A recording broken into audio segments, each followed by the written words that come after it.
오늘도 하나님 앞에 나온 여러분 모두에게 우리 하나님께서 예비하신 큰 은혜로 충만케 해주시기를 바랍니다. 우리 옆에 분들과 인사하겠습니다. 반갑습니다. 사랑하고 축복합니다.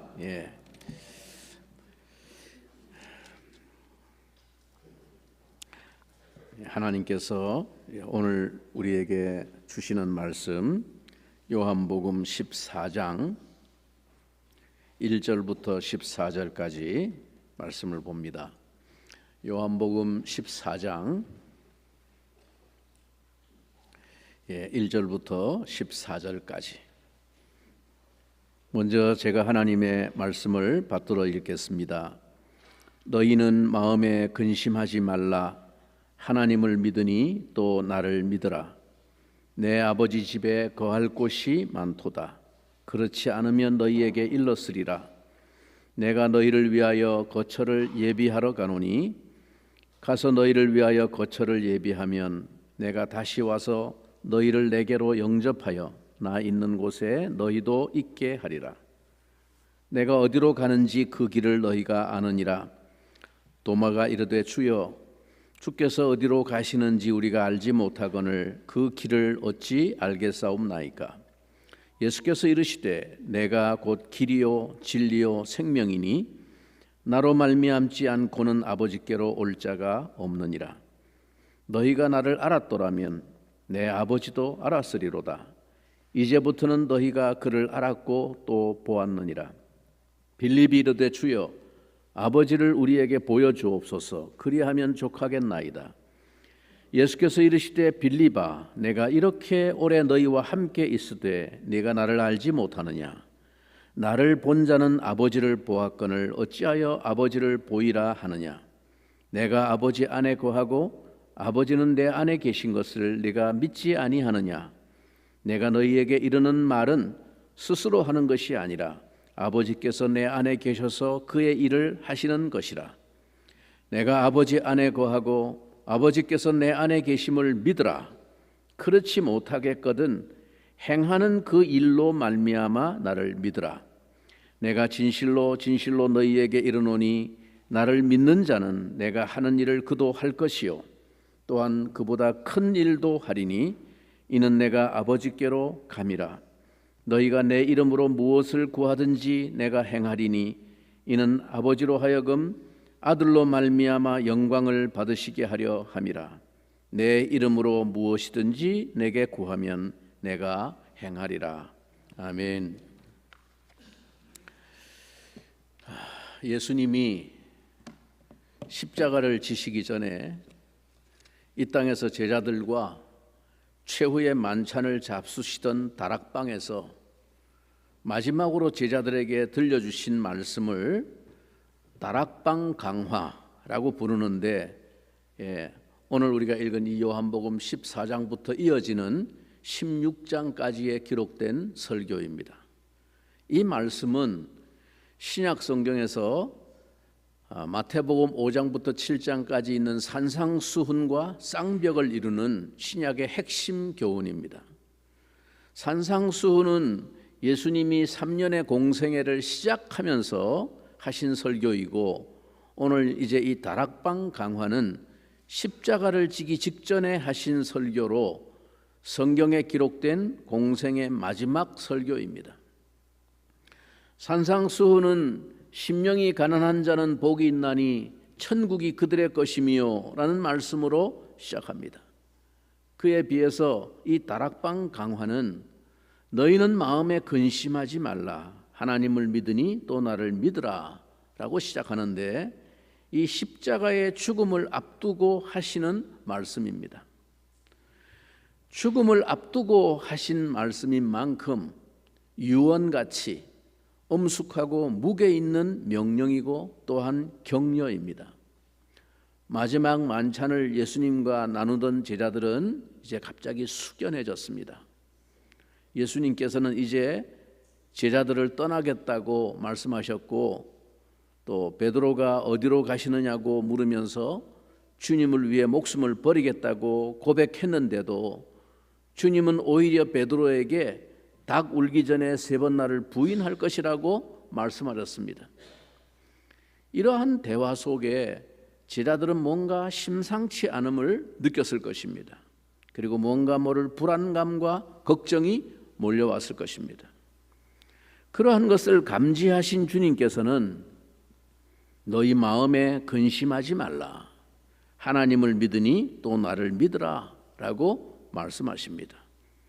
근심하다라는 이 말은 헬라어에서 아주 뒤흔들리다 라는 의미를 가지고 있는 단어입니다.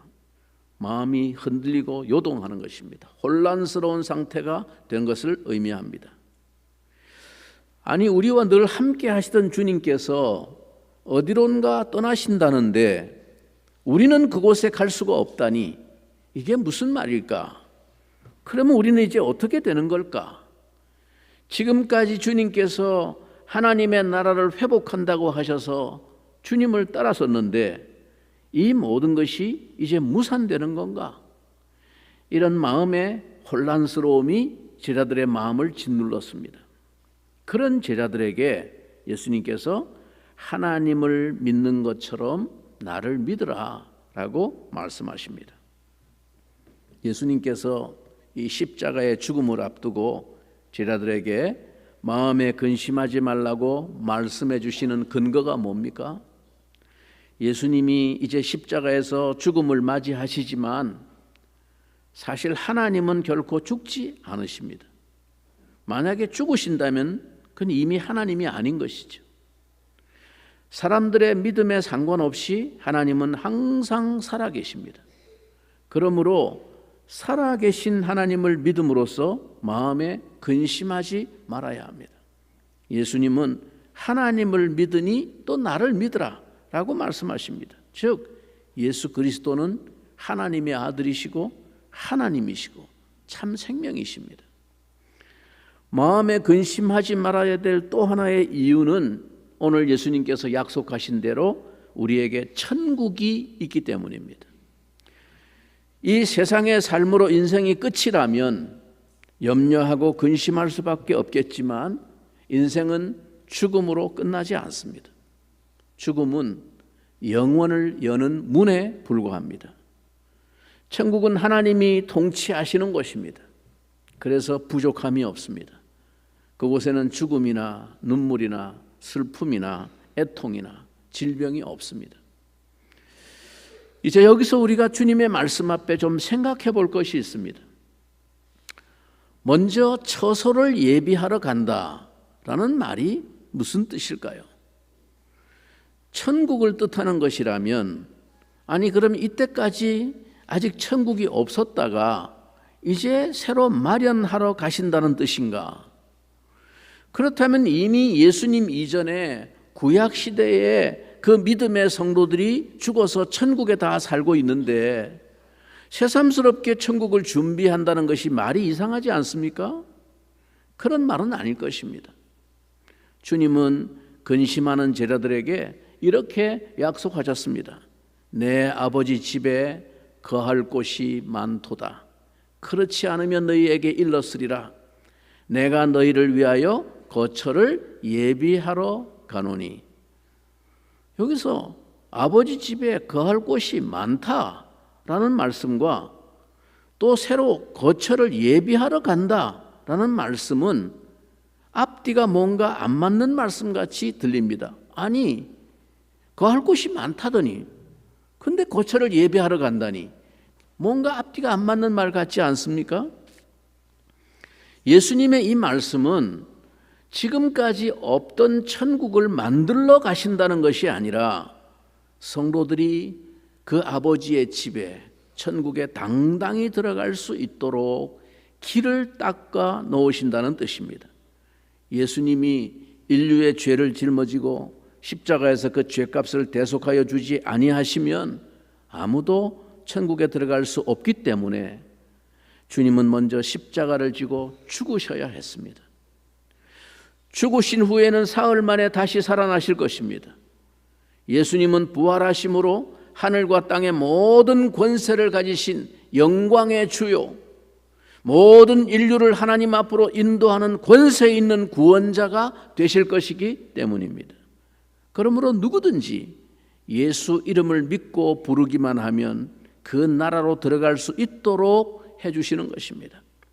처소를 예비하러 가신다는 말씀은 이와 같이 이제 주님이 십자가를 지고 그리고 부활하시고 그리고 승천하심으로 그 천국으로 향하는 문을 열겠다는 의미입니다.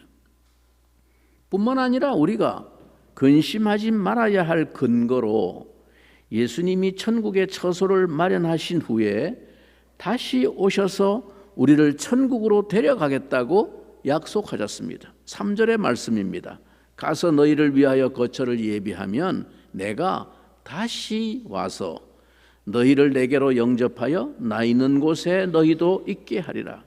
여기서 다시 온다는 말씀은 무슨 뜻입니까? 우선은 부활을 의미하는 말씀입니다. 천국으로 들어가는 길을 활짝 열어놓으신 부활하신 주님을 제자들이 곧 다시 만나게 될 것이라는 말입니다. 두 번째는 성령이 오실 것을 의미하는 말씀입니다.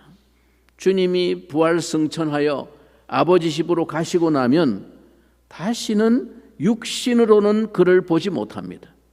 그 대신에 주님은 보혜사 성령을 통해서 우리에게 다시 오셔서 우리와 동행해 주시고 우리에게 말씀해 주십니다. 그리고 셋째는 다시 오신다는 말씀은 주님의 재림을 의미하는 말씀이기도 합니다. 마지막 날에 다시 오시면 우리를 그의 나라로 인도하시겠다는 말씀입니다. 따라서 이 본문의 말씀의 의미는 이렇게 정리해 볼 수 있습니다. 너희는 마음에 근심하지 말라. 내가 지금 처소를 예비하러 가는데 예비하면 다시 올 것이다. 하나님을 믿느냐? 나를 믿어라. 그러면 너희 마음에 근심이 사라질 것이다. 그러면 여러분, 왜 주님은 지금 근심 가운데 사로잡혀 있는 이 제자들에게 현실적인 뾰족한 대책이 아닌 매우 추상적이고 미래적인 내세적인 천국의 이야기를 지금 하시고 있을까요? 왜냐하면 천국은 우리의 구원 그 자체이기 때문입니다. 여러분, 우리가 나는 구원받기를 원합니다 라고 말할 때 그 말의 의미는 근원적으로 무엇을 염두에 두고 하는 말입니까? 이 말은 바꾸어 말하면 나는 천국에 들어가기를 원합니다 라는 말입니다. 이걸 빼놓고 구원을 생각할 수 있습니까? 예수님이 말씀하시는 아버지의 집은 우리가 들어갈 본향입니다. 그러므로 천국은 우리가 세상에서 가슴에 안고 씨름하는 모든 문제에 대한 궁극적이고 완전한 해답입니다. 천국은 우리가 세상에서 입고 있는 손해라든가 원통함이라든가 분한 모든 것들에 대한 완전하고 충족한 보상입니다. 천국은 우리가 바라고 꿈꾸는 모든 행복의 최고급 행복입니다. 왜 그렇습니까? 천국에 가면 세상에서 우리가 당하던 모든 고통의 원인이 완전히 제거되어 버리기 때문입니다. 그래서 요한계시록 21장 4절에 보면 마지막 천국의 모습을 이렇게 말합니다. 다시는 사망이 없고 애통하는 것이나 곡하는 것이 없다고 했습니다. 천국은 한마디로 우리를 괴롭게 하는 모든 근심의 원인이 완전히 제거된 것입니다. 그리고 천국에 가면 우리의 영광이 극치를 이룹니다. 부활하신 예수님의 찬란한 모습이 바로 우리의 모습이 될 것이기 때문입니다. 그러나 그 무엇보다도 천국이 우리에게 중요한 것은 주님이 그곳에 계시기 때문입니다. 천국에서 우리는 우리를 사랑하시는 예수님과 영원토록 교제하면서 그분과 함께 살 것입니다. 황금으로 만든 집, 12진주문, 생명나무 과실, 수정같이 맑은 유리바다, 이런 온갖 아름다운 것들로 묘사되고 있는 천국도 만일 그곳에 주님이 계시지 않는다면 우리는 천국을 행복한 곳으로 느끼지 못할 것입니다. 왜냐하면 천국은 물질로 만족하는 곳이 아니라 주님으로 만족하는 곳이기 때문입니다. 그래서 우리 성도 파니 제이 크로스비, 우리가 부르는 찬송가에 상당히 많은 찬송을 작사하고 노래했던 파니 제이 크로스비, 이 크로스비가 이런 찬송을 고백했습니다. 주가 맡긴 모든 역사 힘을 다해 마치고 밝고 밝은 그 아침을 당할 때 요단강을 건너가서 주의 손을 붙잡고 기쁨으로 주의 얼굴 배우리. 나의 주를 내가 그의 곁에 서서 배우며 나의 주를 손에 못자국을 보아 알겠네. 여러분, 천국을 소망하는 자의 눈에는 현실의 문제가 작아 보입니다. 마음을 천국에 두고 있는 사람에게는 근심이 힘을 잃어버립니다. 로마서 8장 18절 말씀을 기억하시기를 바랍니다. 사도 바울은 이렇게 고백합니다. 생각건대 현재의 고난은 장차 우리에게 나타날 영광과 좋게 비교할 수 없도다. 현재의 고난이란 우리가 안고 씨름하는 근심을 말합니다. 우리가 이 세상에서 겪게 되는 수많은 고통을 말합니다. 우리 중에 이 악하고 험한 세상에서 이와 같은 현재의 고난을 완전히 피할 수 있는 사람은 아무도 없습니다. 우리가 이 세상에 사는 동안은 누구나 역경과 고난을 당할 수밖에 없습니다. 그러나 장차 천국에서 누리게 될 영광을 내다보는 사람에게는 현재의 고난이나 마음을 짓누르는 근심이 큰 것이 아니라는 말입니다. 아무리 짐이 무거워도 내가 돌아갈 집이 바로 저 앞에 있다고 생각하는 자에게는 그 짐이 고통스러운 것이 아닙니다. 꿈꾸는 자에게는 세상 근심이 큰 힘을 발휘하지 못합니다. 천국을 바라보고 꿈꾸는 자의 마음에는 고통이 힘을 잃게 되어 있습니다. 예수님은 이날 저녁 제자들과 다락방을 떠나기 전에 마지막으로 기도하신 그 기도에서 이렇게 기도하셨습니다. 요한복음 17장 24절입니다. 아버지여, 내게 주신 자도 나 있는 곳에 나와 함께 있어 아버지께서 창세 전부터 나를 사랑하심으로 내게 주신 나의 영광을 그들로 보게 하시기를 원하옵나이다.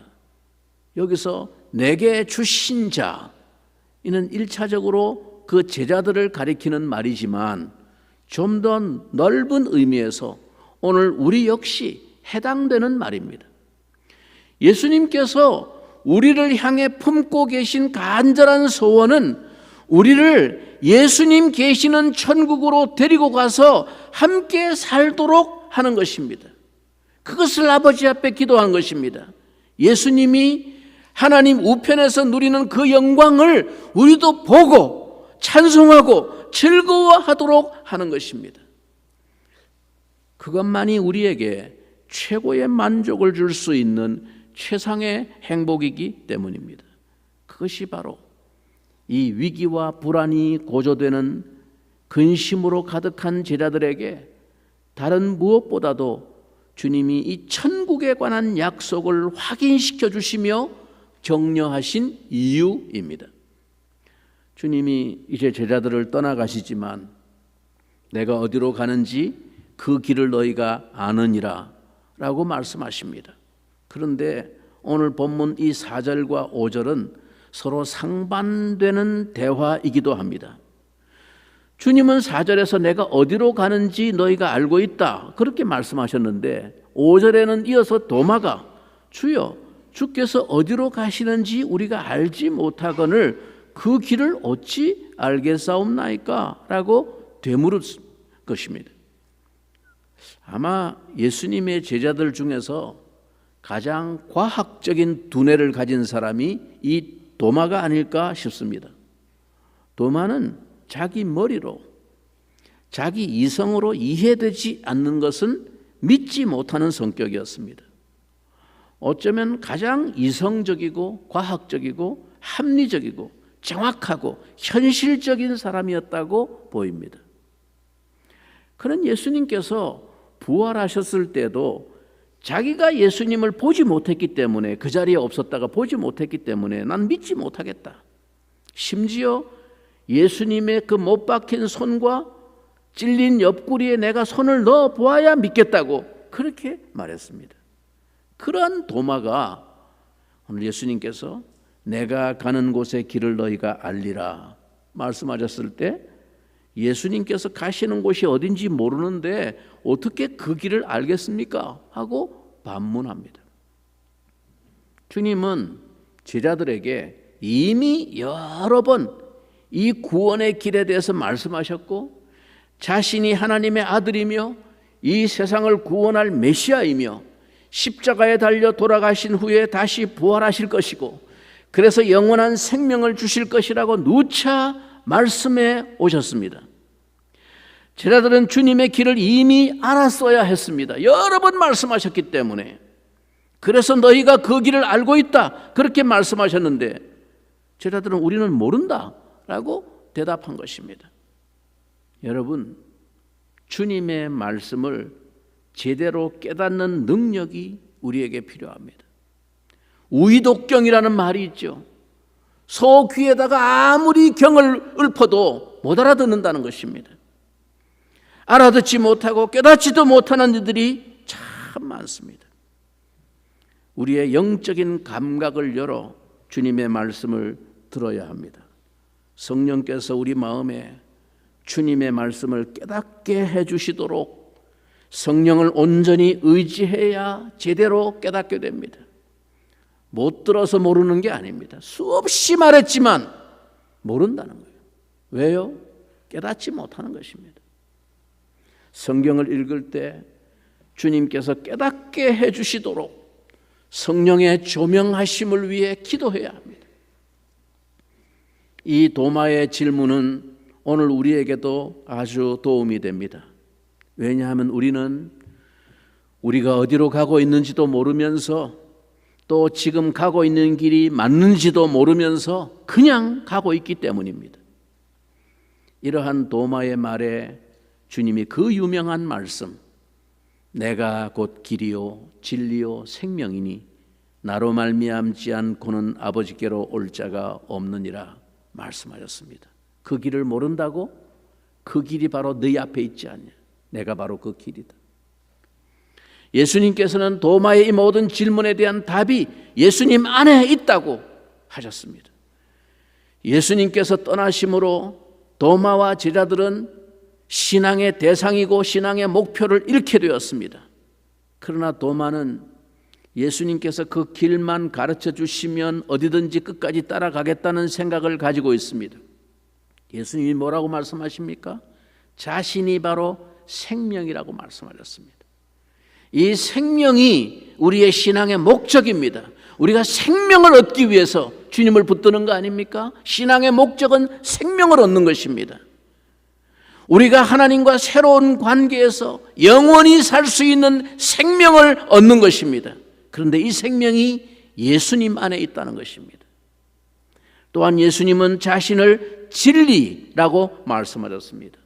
이 생명을 어떻게 얻을 수 있는지, 이 가르침을 통해서 생명을 얻게 하셨습니다.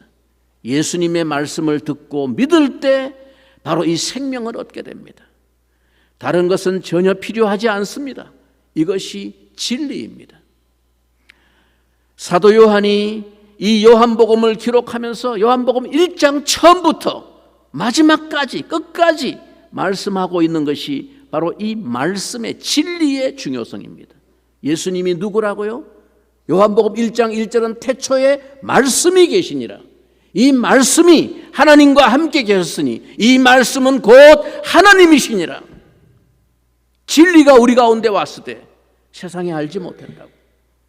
바로 진리가 여기 있다고. 요한복음을 기록한 목적이 바로 여기 있습니다. 예수님께서 이제 가시면 더 이상 육신으로 여기 계시지 않아도 바로 진리이신 이 말씀으로 세상을 구원하십니다. 사도들은 다 죽었지만 주님은 오늘도 여전히 이 말씀으로 이 세상을 구원하십니다. 그래서 예수님이 진리입니다. 그리고 주님은 바로 그 길입니다. 새로운 길. 지금까지 사람들이 살아왔던 길과는 완전히 다른 길입니다. 사람들은 모두 길을 가고 있습니다. 어떤 사람이든지 일정한 자기 삶의 방식이 있습니다. 그것이 바로 그 사람이 걸어가고 있는 인생의 길입니다. 그러나 예수님이 주시는 길은 하나님과 새로워진 관계 안에서 사는 것입니다. 우리에게는 여전히 너무나도 부족함이 많지만 주님은 그것으로 우리를 탓하시지 않습니다. 우리가 이해할 수 없을 정도로 주님은 우리를 사랑하여 주시고 우리를 사용하십니다. 결국 주님 자신이 내 안에 사십니다. 주님이 옛날 유대 땅에 사셨듯이 지금 내 안에서, 이 땅에서 사시고 있습니다. 이것이 주님께서 우리에게 주시는 길입니다. 수십 년 전에 이미 오래됐죠.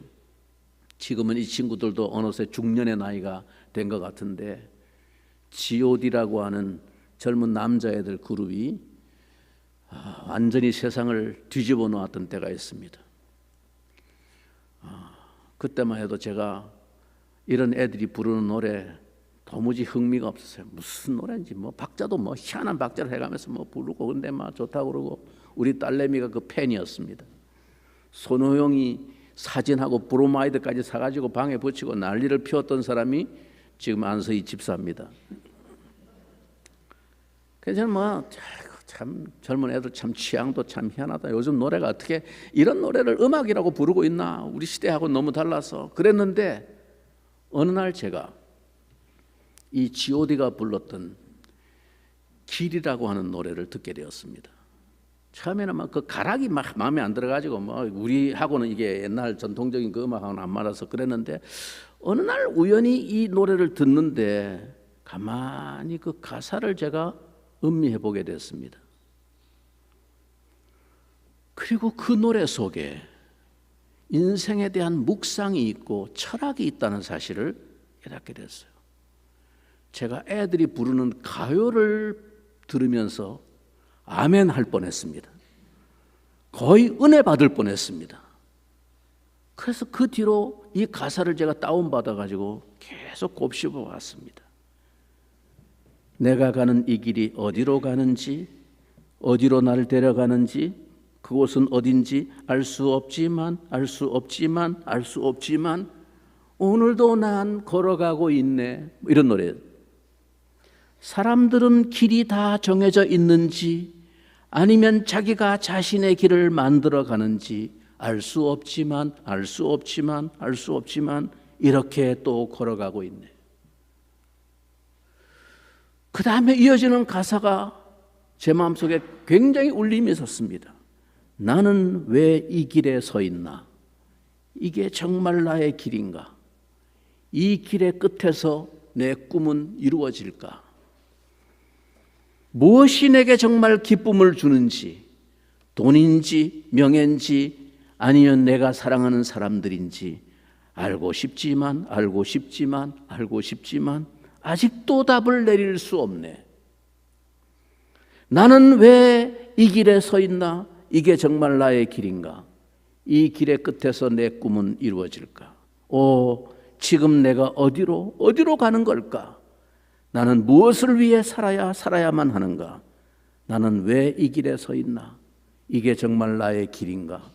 이 길의 끝에서 내 꿈은 이루어질까? 여러분 감동이 안 됩니까? 세상을 살아도 이 정도 철학은 가지고 살아야지.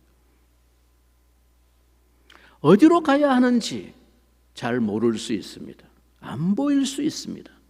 그러나 주님을 따르면 그것이 곧 길이라는 사실을 알아야 합니다. 생명의 길, 구원의 길, 하나님께로 나아가는 길은 오직 예수 그리스도밖에 없습니다. 그렇습니다. 예수님은 천국으로 인도하는 유일한 길이요, 천국에 대해서 가르쳐주는 유일한 진리요, 천국에서 살게 하는 유일한 생명입니다. 예수님 말고는 우리를 천국으로 인도할 구원자가 아무도 없습니다. 주님은 이전에도 해오셨던 말씀을 그날 밤 다시 한번 제자들에게 말씀하셨습니다. 나를 아는 것이 하나님 아버지를 아는 것이라. 그런데도 빌립이 말합니다. 하나님 아버지를 보여달라고. 그때 주님이 다시 한번 분명히 말씀하십니다. 예수께서 이르시되 빌립아, 내가 이렇게 오래 너희와 함께 있으되 네가 나를 알지 못하느냐. 나를 본 자는 아버지를 보았거늘 어찌하여 아버지를 보이라 하느냐. 내가 아버지 안에 거하고 아버지는 내 안에 계신 것을 내가 믿지 아니하느냐. 내가 너희에게 이르는 말은 스스로 하는 것이 아니라 아버지께서 내 안에 계셔서 그의 일을 하시는 것이라. 내가 아버지 안에 거하고 아버지께서 내 안에 거하심을 믿으라. 그렇지 못하겠거든 행하는 그 일로 말미암아 나를 믿으라. 내가 곧 하나님이고 나를 본 자는 하나님을 본 것이라는 말씀. 주님을 하나님으로 믿는 것이 그토록 어렵다면 주님께서 행하셨던 일들을 다시 한번 돌이켜보라 라고 말씀하셨습니다. 주님께서 행하신 수많은 기적들, 가르침들, 능력들을 보았다면 그것이 하나님께서 행하시는 일이라는 것을 알지 않겠느냐라는 말씀입니다. 그렇습니다. 예수님은 하나님의 아들이십니다. 그러므로 그분만이 천국 이야기를 할 수 있는 유일한 자격자입니다. 그래서 예수님은 너희는 마음에 근심하지 말라. 내 아버지 집에 거할 곳이 많다 하시면서 자신 있게 제자들을 위로할 수 있었던 것입니다. 아직도 예수님을 하나님으로 믿지 못하십니까? 예수님을 믿으면 천국 간다는 사실을 아직도 의심하십니까? 다시 한번 말씀드립니다. 예수님을 믿으시기 바랍니다. 예수님을 하나님으로 받아들이시기 바랍니다. 예수님만이 천국으로 인도하는 유일한 길이요, 진리요, 생명임을 믿으시기 바랍니다. 다른 아무것도 필요 없습니다. 이 믿음만 분명히 있으면 누구든지 천국에 들어갈 수 있습니다. 세상에 있는 수많은 종교들은 저마다 이런저런 이야기를 합니다. 그러나 세상의 모든 종교들 가운데 그 누구도 아무도 내가 곧 길이요 진리요 생명이니 나로 말미암지 않고는 아버지께로 올 자가 없느니라 라고 주장한 사람은 아무도 없습니다. 오히려 그들은 이렇게 말합니다. 길은 여러 갈래가 있지만 모든 길이 가는 곳은 똑같다. 그래서 사람들은 이렇게 말합니다. 다른 종교는 다 포용력이 있는데 유독 기독교는 너무 독선적이다. 여러분, 그들 속에는 아무도 이런 확신이 없기 때문입니다. 본 것이 없기 때문에. 예수님은 내가 아버지로부터 들은 것을 너에게 말하고 내가 본 것을 너에게 말한다. 어느 종교나 그저 아무 종교나 다 믿으면 된다, 이런 말이 매력적으로 들린다면 그 영혼은 아직 진리의 빛 가운데 있지 않는 안타까운 사람입니다. 그리스도인이라고 말하면서 교회를 다니면서 세상이 말하는 그럴듯한 이 매력적인 이야기를 마치 굉장히 포용력이 있는 사람인 것처럼 그렇게 주장하는 사람이 교인들 가운데 있다면 미안하지만 그 사람은 아직 진리의 빛 가운데 있지 않는 안타까운 상태의 영혼입니다. 영생을 얻는 방법은 오직 하나밖에 없습니다. 그 방법은 예수님의 십자가가 바로 나의 죄 때문이라는 사실을 믿는 것입니다. 우리는 교회에 다니지 않는 사람들보다 더 의롭기 때문에 지금 교회에 모여 있는 것이 아닙니다. 오히려 우리가 더 추악한 죄인이며 예수 없이는 살 수 없습니다. 예수 그리스도가 유일한 길입니다. 우리는 예수 그리스도의 사람들입니다. 주님은 우리를 구원하시기 위해 십자가를 지셨고 우리를 구원하셔서 우리에게 영원한 생명을 주실 뿐만 아니라 지금 우리를 통해서 하나님의 놀라운 역사를 이루기를 원하십니다. 여러분, 우리는 이 세상 끝날까지 근심을 완전히 벗어버리고 살지는 못합니다. 그러나 근심과 고통을 이기며 살 수 있는 비결이 있습니다. 그것은 다름 아닌 하나님 나라를 바라보며 사는 것입니다. 하나님 나라와 그 천국의 영광을 소망하면서 살 때 이 세상의 고통이 비교도 안 될 만큼 작은 것으로 보일 것입니다. 하나님께서 우리 모두에게 그 나라를 소망하며 이 세상에서 근심을 이길 수 있는 은혜를 부어주시기를 간절히 축원합니다. 같이 한번 오늘 이 말씀의 약속을 다시 우리 마음에 담고 함께 잠깐 동성으로 기도하겠습니다. 주님, 그렇습니다. 주님이 들려주신 이 약속의 말씀이 오늘 내 영혼 속에 붙드는 유일한 진리가 되게 하시고 확신이 될 수 있도록, 그래서 세상에서 내가 지금 겪고 있는 근심이 아무것도 아닌 것처럼 작아 보일 수 있도록 천국에 대한 분명한 확신이 다시 한번 이 시간 내 영혼을 덮어 주시옵소서. 함께 동서로 잠시